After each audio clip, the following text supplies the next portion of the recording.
Yo, what is up guys, your boy IzuKage here with the finale for What If Naruto Have the World. So this final part has been long awaited and trust me, it is going to be worth the wait. And I know some people do skip the intro, so for those who don't, here's a quick sneak peek of the next What If Naruto I'm going to do.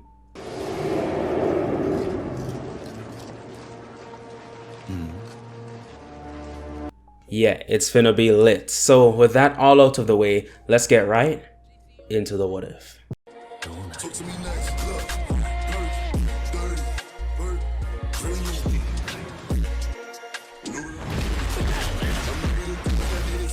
big body Benz, I got you.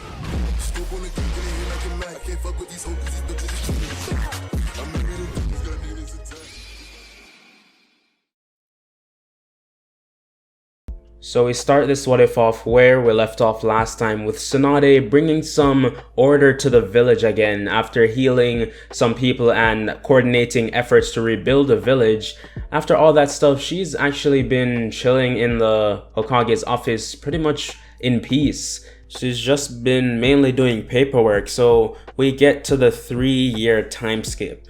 And during this time, Naruto would stay in the village and continue to train his time stop after 2.5 years being able to do 8 seconds with time stopped. Also during this time, Kakashi tried making Naruto learn some elemental jutsu, but apart from the ones that every ninja knows like substitution and even chakra control to wall walk, Naruto, that's really all he got. So during all of this time, Naruto had a lot of time to himself, and the times he wasn't training, Naruto just thought about different things, and one of those being his parents, because he does remember the world, because in this the world is a demon. So when it talked to Naruto all those weeks, it's been a week now, like part 1.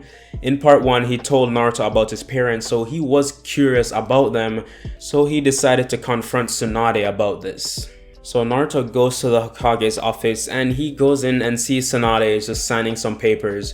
So he asks her if she knows anything about his parents, and Tsunade kind of freezes for a second because she doesn't know if she should be truthful because Naruto is grown enough, she feels like he should know, but she continues to keep it a secret, telling Naruto she has no idea. But Naruto at this point, having talked to multiple people and having different expertise, he can sort of tell that she's lying. So Naruto, he comes up with a plan and says, "Oh, I heard there was fighting down the hall, like in the building itself." And Tsunade said, "Are they at it again?" So she gets up and goes outside, and using this time that she's out of the office, Naruto, he goes around and starts looking through some of her files. And Naruto, he's searching, and like she's probably on her way back. So Naruto is trying to hurry up because he can't find anything. But Naruto reaches to the very back of the cabinet and pulls out a file with Uzumaki written on it. And Naruto, he quickly puts this behind his shirt, and that's when Tsunade walks in and says, "What are you doing behind my desk?" And Naruto, he just kicks in the drawer and says, "Oh, I was just admiring all of this paperwork that you have to do." And Tsunade says, "Ha ha," and says, "Get out of my office, there was no fight." And Naruto says, "Oh, my bad." So he makes sure to keep his back away from Tsunade and then exits. And as Naruto is leaving, Tsunade is like, why is he acting so weird?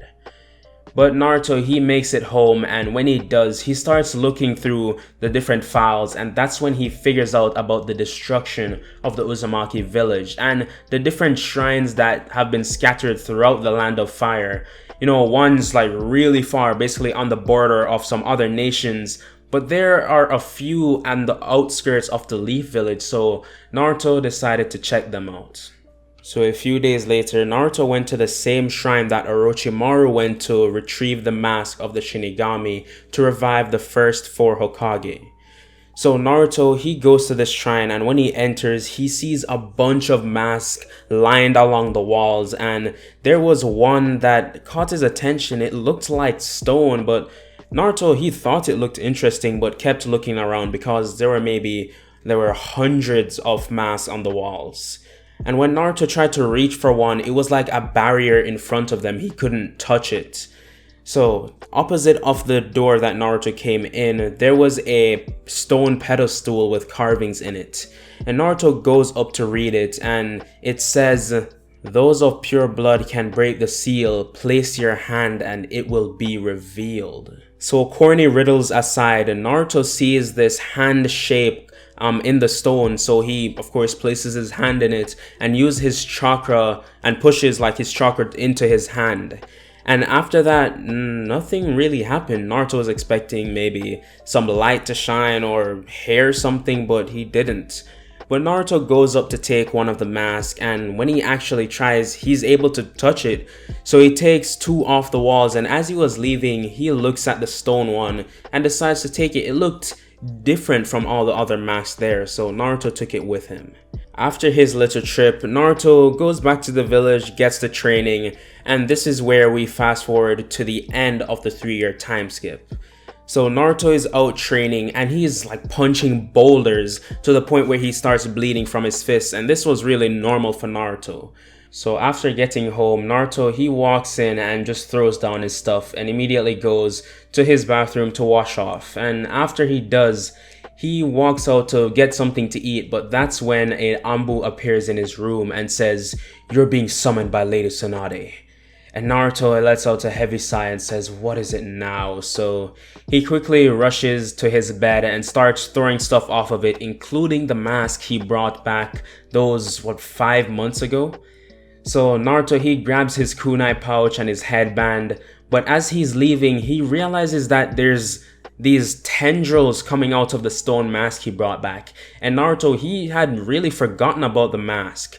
And actually, he didn't wash his hands like perfectly because he still had some blood on it, and that's what activated the mask. So as the saying goes, curiosity killed the cat, because Naruto, he was curious and puts this mask on his face because he's actually never tried them on. I mean, he doesn't know why, he just thought he would keep them as a souvenir. So Naruto, he puts it on, and then these tendrils dig into his head, and Naruto tries ripping it off, but it's on for good and he can't get it off. Naruto, he's screaming, he's throwing himself all over the ground, and then he stops moving for a second. Naruto is trying to fight the effects of the mask, and Kurama's chakra is beginning to bubble around his body, but he falls unconscious. Naruto wakes up 2 days later in the hospital with Tsunade using her medical ninjutsu on him, and Naruto shoots out of the bed, sticking to the ceiling. And Naruto, he's confused what's going on, but Tsunade tells him to calm down. So he does, and he lands in the hospital bed, and Tsunade looks at Naruto and he's completely different, like his looks. His hairstyle changed, he's gotten taller, a lot buffer, just a similar look to Dio in general. So Tsunade begins to explain that her Anbu found him unconscious in his room, and Naruto, he's beginning to remember what happened. He's starting to remember the mask attaching to his face, and remembering this, he's touching his own face, but it's just fine, no mask on him. And Naruto, he's really confused, but he also remembered Tsunade calling him to the office, so he asks her about this. And she sort of has a sad demeanor after he acts and says, "Gaara has been captured by a group called the Akatsuki. Based on Jiraiya's extensive reconnaissance on this group, we have a list of their members," and Tsunade takes out a list and shows Naruto the 2 that took Gaara. So I'm doing this because Jiraiya didn't show up the entire Chunin exam arc, and during this time he's just been collecting as much information as possible on the Akatsuki, their abilities and members, and trying to come up with a way to defeat each of them. So Naruto took the picture from Tsunade and said, "I'll go." And Tsunade, she says, "Like hell you are, you just woke up from a concussion." And Naruto said, "I'm fine," and walks out. Tsunade, she grabs onto Naruto and says, "I already sent the rest of Team 7, they'll be able to deal with it." And Naruto releases his hand from her grip and said, "No, I'll deal with it." And Naruto's stand appears behind him and grabs him and jumps out of the building, flying towards the Sand Village. Yes, after 4 parts, I finally have the stand leap thing that looks like flying in the anime, because I literally found out 10 minutes ago that they weren't actually flying. So yeah, fun fact for anime-only JoJo fans. So Naruto is quote-unquote flying through the air at ridiculous speeds, and you might be wondering, it's midday, well, how is he out when he's a vampire now? Well, this is me not trying to come up with BS so Naruto doesn't have the sunlight weakness. So when the mask grabbed onto Naruto, Kurama's chakra seeped into the mask, giving it the same effect, but to a really lesser extent, to the Super Aja, which was used in the show to get rid of a vampire's sunlight weakness. So we're back and we switch perspectives to Kakashi, Sasuke, and Sakura. They're all walking through the sand, making their way to the village, when Sakura, she sees something gold flying through the sky, and she turns to Sasuke to make him look, but it's already gone, and he asked, is the heat getting to you, Sakura?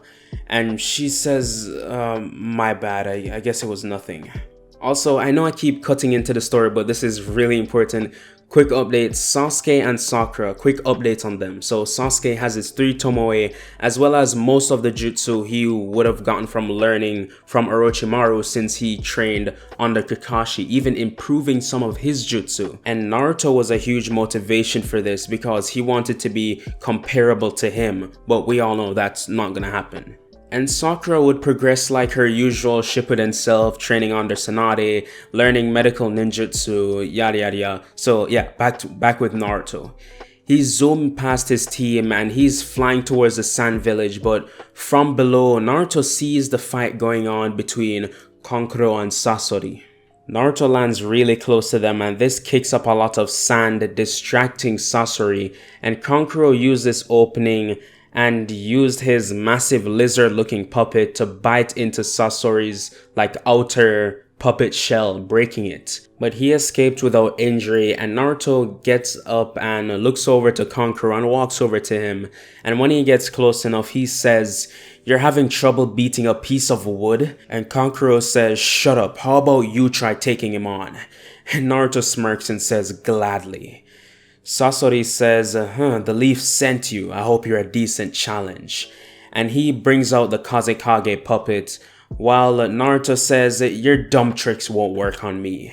And Naruto disappears and reappears behind Sasori and shoves his fist through his puppet body and grabs his, heart thing. It's not really his heart, it's literally like a cylinder containing his chakra. But anyways, Naruto says, oh, this looks important. Hopefully you won't need it, and crushes it in his hand. And Sasori's body drops like a fly, and Naruto says to Kankuro, it was that simple. And Kankuro started arguing about how he used some weird jutsu to get behind him, but Naruto ignored all of this and just walked over to him. And he says, are all your puppets sealed? And Kankuro says, what does it matter? But then Naruto grabbed him and the two of them flew off into the sky, well, quote unquote, flew off into the sky, into the sand village. So when Naruto lands, San, Chunin, and Jonin all, go around and surround the area he landed. And when the sand settled, the dust and debris settled, they see that it's a leaf ninja escorting Kankuro back. So they're like, oh, okay, and they, take Naruto to a room to stay for a bit.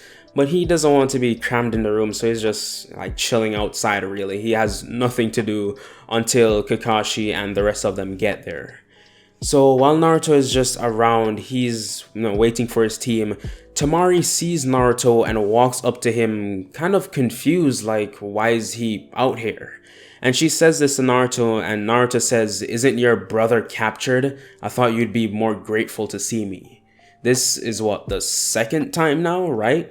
And Temari started stuttering and couldn't come up with any words, and she just bowed her head and said, thank you, and ran off.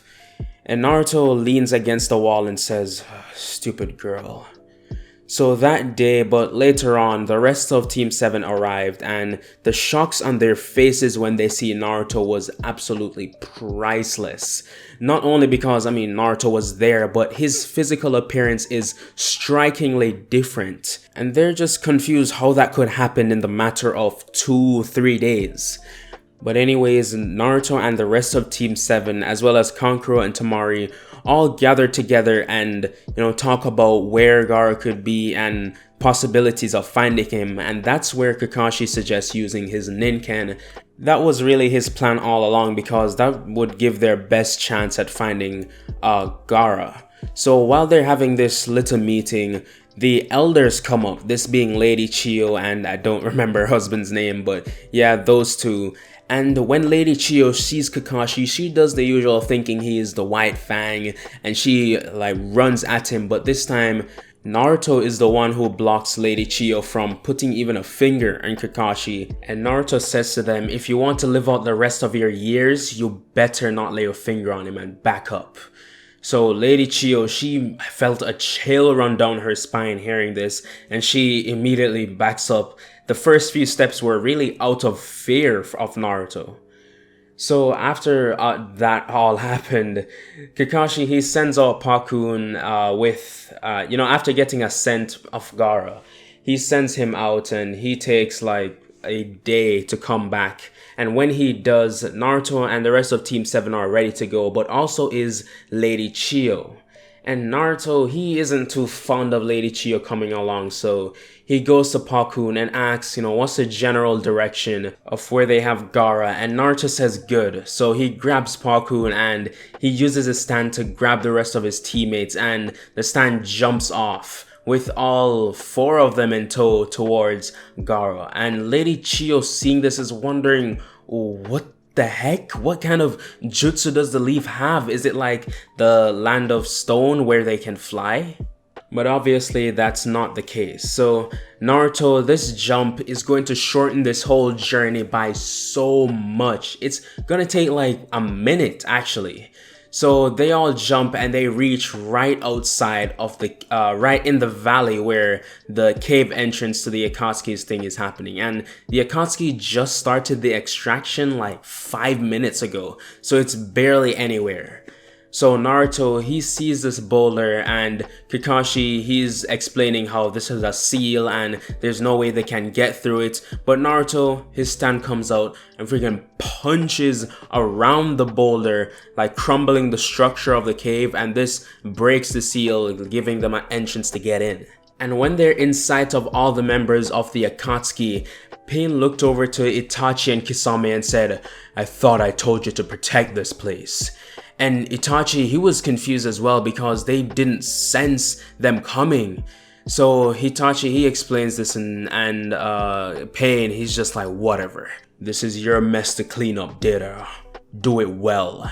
And all of the, it's not really holograms, but their projections of themselves all disappear, leaving just Deidara in the room. And this is gonna be a field walk. Naruto doesn't even intervene in this match. It's just Kakashi and Deidara. And them being in an enclosed space, this restricts Deidara a lot on the type of explosives he can use, because he can easily collapse the entire cave. So Kakashi, who now has a better handle on his Mangekyo ability, the Kamui, he does this to Deidara and traps him in his dimension, completely defeating that threat without much trouble. Meanwhile, Pain and Konan are in the land of waves, and Konan asks him, "You think he can do it?" And Pain says, "Of course not. We had Zetsu spy on Naruto for 3 years, and you and I know how strong he is. And he looks like he's gotten a lot stronger." Konan says, "Well, what do you suppose we do?" And Pain stops for a moment and closes his eyes like he's sensed something. And then he says to Konan, "It seems we have a visitor, or old sensei." And Konan was confused and said, "Wait, him?" And Pain nodded his head and said, "Get ready for a fight." So we switch perspectives to Jiraiya, and like I mentioned, he has gathered a lot of information on the Akatsuki. And after getting the news of Hiruzen's death, Jiraiya felt like he could never show his face in the village ever again without a victory for the Leaf. So he decided to go at it alone. But the ninjas who were working with him all this time tried stopping Jiraiya, tried convincing him, but there was no changing his mind. So they sent a messenger bird to the Leaf to inform Tsunade, because Jiraiya is going up against the Rinnegan, said to be the eyes of the gods. So we go back to Naruto and Team 7, and they bring Gaara back to the sand, and the medical ninja there, heal his wounds he sustained from the battle with Deidara. So with Gaara's condition stable, Team 7 was really ready to head off. But the people of the village insisted they stay for a feast, and I mean, they aren't gonna pass up free food. So Team 7 goes to this massive hall with a table there and food lining the tables, and there were many high-ranking members of the Sand and the Tamari and Konkuro. So Team 7 started chowing down, and Naruto is like Luffy, swallowing the whole chicken and spitting up the bone. And people were shocked with Naruto, but with a body like his, I guess it takes a lot to maintain it. So after Naruto and the others were stuffed, they were ready to get on their way. And Naruto, he's walking out, but Tamari runs up to him and says, "Please, can I come with you?" And Naruto looks back and says, "Why?" And Tamari begins to confess that "You've saved both of my brothers and I feel like I should repay you." But one of the members of the Sand Council comes to Tamari and says, "No, we need you in the village, Lady Tamari." But a voice chimes in and says, "She can go." And everyone looks to where it's coming from, and they turn and see Gaara holding a crutch to, keep him upright. And seeing this, Tamari and Konkuro run over and give Gaara a massive hug, seeing that he's okay. And Gaara says, "Oh, okay, no more hugs, you're gonna kill me." So they both back off, chuckling to themselves. And Gaara looks to Tamari and says, "Now I get why you hated when we left the leaf." And Tamari covered Gaara's mouth and says, "Yeah, because the food there is amazing." And then she runs off to catch up with Team 7 because they weren't sticking around for all that talking. They had to get back. So Naruto, he's about to walk out of their village gates, and Tamari catches up with them. And Naruto says, "You again, why are you so persistent?" And Naruto grabs Tamari's hand and she turns red like a tomato and says, "Don't you think we're going a bit too fast?" But then they all flew through the air towards the leaf, and Team 7 makes it back in no time. So once they're there, they go to Tsunade to tell her of the news, but as they walk into the office, they see Tsunade crying over a piece of paper. And Kakashi asks, "Is everything okay, Lady Tsunade?" And she jumps up and, she turns her back to the team and says, "Yeah, everything's fine. I know you all just came back from a mission, but I have another one for all of you. Jiraiya is currently fighting the leader of the Akatsuki, and Sasuke said, well, what's holding us up? Let's go now." And Naruto butts in and says, "You can all stay, I'm fine going by myself." The Akatsuki probably won't be too happy that we interrupted their rituals, so they might attack here. And Sasuke tried butting in, but Naruto said, "Sasuke, be quiet for once. I've seen personally how much you've grown over the years and know you can take care of the village." So Naruto walks out of the room and Tamari runs behind him and pleads to go with him, but Naruto says she'll just slow him down and Gaara would kill him if anything happened to her. And with that, the world grabbed Naruto and jumped off. While he was flying through the air, the world said, "You're getting soft, Naruto, might be because of that girl." And Naruto said, "Shut up." But the world continued, "Do you really want to be lonely forever?" And Naruto says, "You and I both know the abilities of this mask. When I put it on, I got visions of what I'd be capable of, and including that is immortality. What's the sense of having a family if I'll outlive them all?" And the world kept silent, and the two arrived in the land of rain. And Naruto crashed into the tallest building there and almost got crushed by a massive rhino. Naruto got up and saw Jiraiya fighting off the paths of pain with toads attached to his shoulders. Naruto was confused, but I guess it's one of his jutsu. So Naruto stopped time and went to the animal path and sunk his fingers into its chest and tried sucking its blood, but it had none. It was like a corpse.